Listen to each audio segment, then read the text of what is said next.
Myself, Milan Patel, Assistant Professor at LG Institute of Engineering and Technology.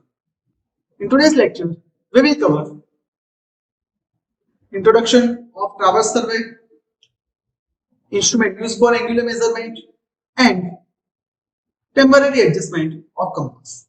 Let's start with the first topic, which is introduction of traverse survey. So what is traverse survey?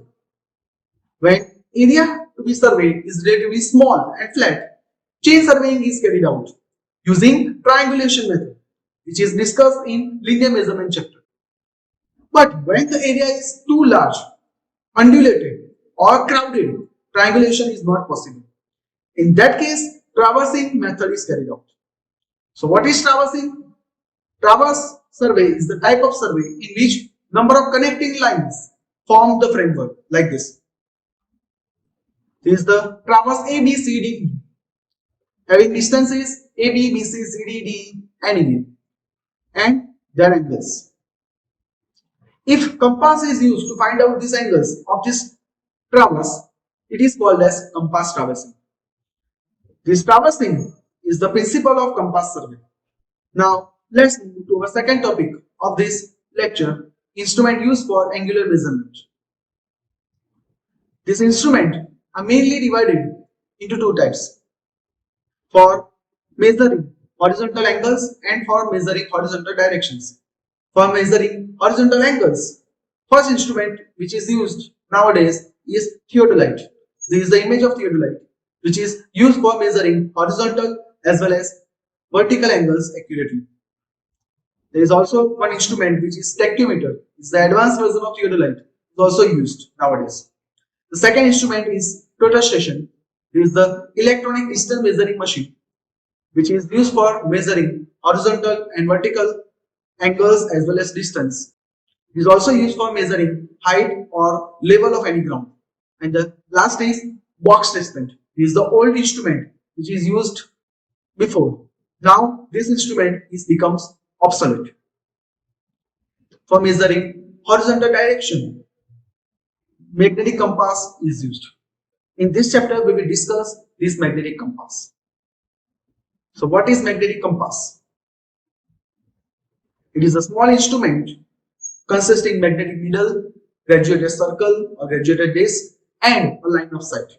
The compass cannot measure the angle directly, like theodolite, total station, and box testament do. But it can measure the angle of line with respect to some reference line, which is called as meridian line. Okay. There are various types of compass. Let's see the various types of compass. Compass are of two types. First is prismatic compass and second is surveyor's compass. First we will discuss prismatic compass. This is the image of prismatic compass. You can clearly see the prism in it. So it is called as prismatic compass. We will discuss the components of prismatic compass one by one. First component of prismatic compass is cylindrical metal box. This forms the body of the compass. It protects the compass from dust as well as rain. Second is pivot, which is below the magnetic needle. It supports the magnetic needle. Third is lifting pin and lifting arm or lifting lever. You can clearly see on this figure. It is exactly below the object vane. Okay. When object vane is pressed down, lifting pin is pressed, which guides the lifting lever, and this lifting lever lifts magnetic needle from pivot head. This arrangement protects the magnetic needle as well as pivot. Next is magnetic needle. It is an heart of any compass. It gives direction of magnetic north and magnetic south, which is helped to find out the angle of line with respect to magnetic needle. Next is graduated circle. You can clearly see graduated ring. It is made of aluminum. It is graduated with numbers like 0 degree, 90 degree, 180 degree, 270 degree, 360 degree, etc. It helps to find out the angle of line with respect to magnetic needle using magnetic needle. Next is prism. You can clearly see the prism. Okay, it is above the eye vein, which is exactly opposite to the object vein. This prism is used to read the graduations or readings in the graduated ring, because in graduated ring the all numbers are in mirror image. So to read the readings, we have to see the graduations from prism. Next is object vein, which is exactly opposite to the prism. It contains one horse hair, or you can say black thin hair, which is used to sight the object exactly in line with eye sight. Next is eye vein, which is exactly opposite to the object vein and above the prism. It consists eye slit and eye hole, which is used to see the object in line with black thin wire, or you can say horsehair. Next is glass cover. It protects the compass from the top of magnetic needle and graduated disc so that it can be seen from the top. Next is sunglasses. You can clearly see sunglasses above the eye vein, which is used to see luminous objects while surveying. Next is reflecting mirror, which is exactly behind the object vein, which is used to see the object below or above the line of sight. Next is brake pin, which is exactly below the object vein, which is used to stop the unwanted oscillation of magnetic needle. This is all about various components of prismatic compass. Now let's see our second type of compass, which is surveyor's compass. This is the image of surveyor compass. Let's see its components. First is cylindrical metal box, which is used to protect the compass. Next is pivot, which is similar as prismatic compass. Next is lifting pin and lifting arm. Magnetic needle is there. Graduated circle is there for taking readings. Object vein. This is the object vein, and exactly opposite there is an eye vein. Glass cover is there, and one extra component is installed in surveyor's compass is bubble tube. You can clearly see bubble tube.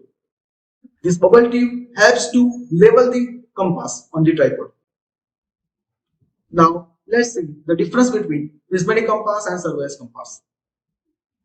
In prismatic compass, graduated ring is attached with magnetic needle, while in surveyor's compass, graduated ring is free to move independently. In prismatic compass, when this prismatic compass rotates, graduated ring remains stationary, while when surveyor's compass rotates, graduated ring also rotates, because graduated ring and the compass are attached with each other. Okay, while in prismatic compass, graduated ring is free from compass. Third, in prismatic compass, graduations on graduated ring is between 0 degree to 360 degree in clockwise direction, while in surveyor's compass, graduations are marked from 0 degree to 90 degree in each quadrant. Here you can see the exact graduations of prismatic compass and surveyor's compass. In prismatic compass, in north direction 180 degree is given, east direction 270 degree, in south 0 degree is given, in west 90 degree is given. While in surveyor's compass, north and south are having 0 degree and east and west are having 90 degree, because the graduations are from 0 to 90 degree in each quadrant. Next is in prismatic compass, tripod may or may not be required while surveying. While in surveyor's compass, tripod is compulsory, because in prismatic compass, graduated ring is free to move independently compared to compass, while in surveyor's compass, compass and graduated ring are attached with each other. If you rotate the compass, readings are changed. So in that case, tripod is compulsory to use, okay, for accuracy of the work. Next is prismatic compass is more costly than the surveyor's compass. Next, prismatic compass gives WCB of the line, while surveyor's compass gives quadrant bearing of the line. What is WCB, what is QB, we will discuss in the next lecture. Okay?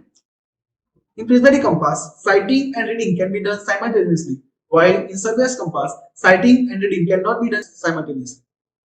Okay, this is about the difference between surveyor's compass and discerning compass. Now, let's discuss our third topic of today's lecture, which is temporary adjustment steps of a compass. So, what is temporary adjustment steps? This steps is required before taking our first reading. Okay, what are the steps required? First step is centering. So, what is centering? In centering, compass is kept exactly over the station point from where the bearings of any line is measured. Centering is checked by dropping small pebble from the underside of the compass. You can also use plumb bob for that. Next step of temporary adjustment is leveling. Leveling of the compass is done with the aim to freely swing the graduated disc. If leveling is not carried out properly, the magnetic needle touches the glass cover of the compass. It resists the freely suspension of the needle. Okay, for that leveling is required. The ball and socket arrangement on the tripod will help to achieve a proper level of the compass. This can be checked by rolling round pencil or glass cover. Okay, you can roll the pencil or any rolling object on the top of the glass cover to check the level of the compass. Next is focusing. The prism is moved up or down in its side till the graduations on aluminum ring are seen clear, sharp and perfect focus. The position of the prism will depend upon the vision of the observer. For that, focusing stud is used. You can clearly see. By using focusing stud, you can move the prism up and down according to your need. After this, you can take your first reading. So this is about the temporary adjustment steps of compass. I hope you all understand these three topics. What is traverse survey? What are the various instruments used in angular measurement? What is the difference between prismatic compass and surveyor's compass? And what are the various steps required before taking any reading? See you soon in the next lecture.